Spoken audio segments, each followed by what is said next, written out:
آپ نے بھی چلا یہاں کاٹا، اور جب آپ اس حدود میں داخل ہوتے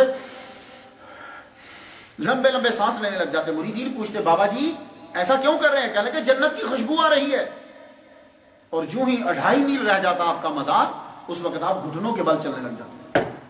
بابا فرید 2.5 میل دور اپنے گھٹنوں کے بل چلنے لگ جاتے۔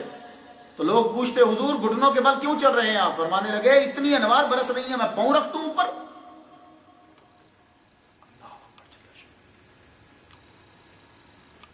حضرت دارا شکور رحمۃ اللہ علیہ نے اپنی کتاب سفینۃ الاولیاء میں لکھا جو 40 جمعرات میلان آگا جاتا ہے اللہ اس کی حاجت پوری کر دیتا ہے۔ میں نے ایک مرتبہ علامہ الہی بخش زئی رحمۃ اللہ علیہ داتا صاحب کی بڑی نظر تھی ان کے اوپر، جب بولتے تھے نا تو ہر چیز جملہ بنتی جاتی تھی۔ یہ کہتے تھے 4 جمعرات ہیں بس، 4 جمعرات یہاں آؤ۔ میں نے اس دربار کے اوپر بڑے لوگوں کو دیکھا، یہ نواز شریف جو بھی وزیر اعظم ہے، میں نے اس کو ایک دفعہ عصر کے ٹائم دیکھا دوڑتا ہوا ننگے پاؤں جا رہا سلام کرنے کے لیے داتا صاحب کے دربار۔ یہ پتہ بندوں پہ مصیبتیں کب آتی ہیں؟ جب یہ داتا صاحب کو چھوڑ دیتے ہیں، درباروں کو چھوڑ دیتے ہیں۔ پہلے یہ ولیوں کو مانتے رہتے ہیں، اور جب چیز مل جاتی پھر کہتے ہیں ولی کچھ کر نہیں سکتے، تو پھر بھگتتے ہیں سزائیں۔ حکیم محمد موسیٰ امرت سری، اگر کبھی آپ کا داتا صاحب کے دربار پہ جانا ہو تو آپ کیا پڑھیں گے؟ جو من چاہے آپ کا پڑھیں، لیکن حکیم محمد موسیٰ امرت سری کیا کہتے ہیں؟ وہ کہتے ہیں داتا صاحب کو درود تنجینا اور درود تاج داتا صاحب کو بڑا پیارا ہے، اس لیے جب ان کی قبر پر جاؤ تو یہ میرا مشاہدہ ہے کہ جو آدمی وہاں درود تاج اور درود تنجینا پڑھ رہا ہوتا ہے داتا صاحب اس کی طرف توجہ فرماتے ہیں۔ اس لیے باقی چیزوں کے ساتھ اسے بھی ضرور پڑھا کریں۔ آپ کے مزار پر ہندو، سکھ، مسلم، عیسائی سب۔ میلا رام کاٹن مل ہوا کرتی تھی لاہور کے اندر، گامے شاہ کا جہاں گیٹ ہے وہاں اس کی کوٹھی، لال کوٹھی، بہت بڑی کوٹھی۔ اکثر لوگ جو ہیں وہ اسی کی مل میں کام کرتے تھے، مسلمان تھے۔ یہ مسلمانوں کے تہواروں میں شرکت کیا کرتا، تحائف دیتا تھا، جمعرات کو داتا صاحب کے دربار پر چراغ جلاتا۔ اس کا بیٹا رائے بہادر وہ بھی اسی طرح مسلمانوں کو بڑا خیال رکھا۔ 1918 کے اندر وبا پھیل گئی، وبا پھیلی تو رائے بہادر کے بیٹے بیمار ہو گئے۔ اس نے جتنا پیسہ تھا لگا دیا، پیسہ جا رہا تھا، شفا نہیں آ رہی تھی۔ بڑے بڑے ڈاکٹر کرنل امیر چند، کرنل بھولا ناتھ، کنگ ایڈورڈ کالج کے پرنسپل سب بلا لی، مگر مایوسی۔ ایک دن روتے روتے یوں 3 4 پائیوں پہ بیٹے جو ہیں وہ لیٹے ہوئے اور موت کا انتظار کر رہے ہیں، روتے روتے کرسی کے اوپر اس کی آنکھ لگ گئی۔ کرسی پہ آنکھ لگ گئی تو ایسے ہی جیسے آدمی ہوتا نا آدھا اٹھا آدھا سویا، تم دیکھتا کمرے میں لائٹ، آنکھ سے نے کھولی تو ایک بزرگ کو دیکھا۔ وہ پہلے ایک بیٹے کی چارپائی پہ کھڑے دعا مانگی، دوسری کے پاس کھڑے دعا مانگی، تیسری کے پاس کھڑے ہوئے دعا مانگی۔ یہ تیسرا جو تھا جب اس کے پاس کھڑے ہوئے تو گوپال داس کی چارپائی پہ جب کھڑے ہوئے تو یہ رائے بہادر پوچھ پڑا، کہنے لگا آپ کون ہیں؟ کہنے لگا تیرا ہمسایہ ہوں میں۔ میرا ہمسایہ؟ کہاں؟ علی حجویری۔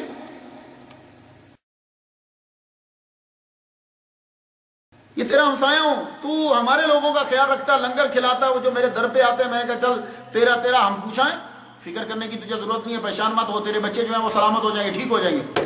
جب صبح اس کی آنکھ کھلی تو دیکھتا ہے کہ بچوں میں فرق پڑ گیا۔ اسی وقت کچھ دن، 1 2 دن 3 دن گزرے، ڈاکٹروں نے جنہوں نے کہا تھا کچھ نہیں ہوگا، بچے بالکل صحیح چلنے لگے۔ اب یہ رائے بہادر گیا جا کے متولیوں سے پوچھتا ہے کہ بتاؤ میں داتا دربار پہ کیا دوں؟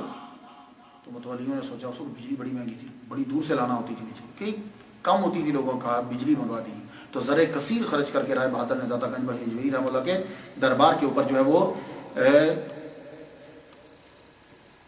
بجلی جو ہے وہ پہنچی۔ اسی کا بیٹا تھا روپ چند، تقسیم پاکستان میں فضائیہ میں اعلیٰ عہدے کے اوپر یہ فائز ہوا، تب یہ بیمار تھا، وہ داتا صاحب کی دعا ہوئی بچ گیا، فضائیہ بھارتی فضائیہ میں اعلیٰ عہدے پر فائز ہوا جا کر۔ بڑے بڑے بادشاہوں، بے شمار اولیاء، بے حساب ان گنت علماء حاضری دیتے۔ 1974 میں ذوالفقار علی بھٹو نے حاضری دی، سونے کا دروازہ لگایا، یہ سونے کا نہیں ہے تو چاندی کا، اس کے اوپر کہیں کہیں کام سونے کا ہوا۔ لندن سے ایک آدمی ہر ماہ وہاں سے فلائٹ لیتا تھا اور چاند کی جمعرات کو آگے سلام کرتا۔ کراچی سے ایک صاحب ہر جمعرات جو ہے وہ کراچی سے آگر سلام کرنے پڑتے، بڑے بڑے دیوانے ہیں وہاں بھائی، بڑے بڑے۔ علامہ اقبال جو ہے بڑا شوق تھا، اب تو علامہ اقبال تو دیوانے تھے داتا گنج بخش حجویری رحمۃ اللہ علیہ۔ آخری عمر کے اندر آپ صرف کشف المحجوب کو ہی پڑھتے تھے۔ ایک دن ڈاکٹر نیاز کو کہنے لگے دیکھو یہ کتاب ایک خزانہ ہے، سادہ لفظوں کے اندر اتنا بڑا پیام، مگر سمجھ نہیں آتی مسلمان اتنا اتنا بھی سمجھ نہیں پاتا. ہم صرف داتا گنج بخش کی اس کتاب کو صحیح طرح سے پڑھ لیں تو اسلام کو سمجھنے میں کوئی مشکل نہیں. 1936 سے لے کے 1937 تک علامہ اقبال فجر کی نماز لازمی طور پر داتا صاحب کی مسجد میں پڑھتے تھے. 1936 سے 1937 تک. پھر آپ کی جوڑوں میں جب درد ہوا تو آپ نے چھوڑا, جانا مشکل ہو گیا. روزانہ نماز کے بعد آدھا پارہ کی علامہ اقبال, ڈاکٹر اقبال رحمۃ اللہ علیہ تلاوت فرماتے تھے داتا صاحب کے مزار کے پاس. داتا صاحب کو بھی آپ سے بڑی محبت تھی. ایک مرتبہ کیا ہوا, ایک بزرگ تھے سلسلہ قادریہ کے سید مغفور قادری رحمۃ اللہ علیہ, یہ علامہ اقبال کے بڑے دیوانے تھے. گفتگو کوئی بھی ہو علامہ اقبال کا شعر ضرور پڑھتے تھے, اور دل بڑا چاہتا تھا کہ علامہ اقبال سے مل لوں, لیکن ہوتا نا کچھ آدمی مل نہیں پاتے, کوئی سبب نہیں بنتا. آپ داتا گنج بخش اجمیری رحمۃ اللہ علیہ کے مزار پہ زیارت کے لیے آئے تو مراقبہ کیا, تو ایک دم سے آواز آئی, تم مغرب کی نماز سے پہلے جاوید منزل پہ پہنچو, تمہاری ملاقات ہو جائے گی. اچھا, آپ گئے. مغرب سے پہلے آپ جب جاوید منزل کے گیٹ پہ پہنچے تو علامہ اقبال دروازے پہ کھڑے تھے, کہنے لگے شاہ جی اندر آ جائیے. سید محفوظ صاحب کہتے میں حیران رہ گیا. گفتگو شروع ہوئی, تصوف پہ ہوئی, ہر چیز پہ ہوئی. آخر میں نے پوچھ لی, حضور آپ کو میرا نام اور میرے بارے میں پتہ کیسے چلا؟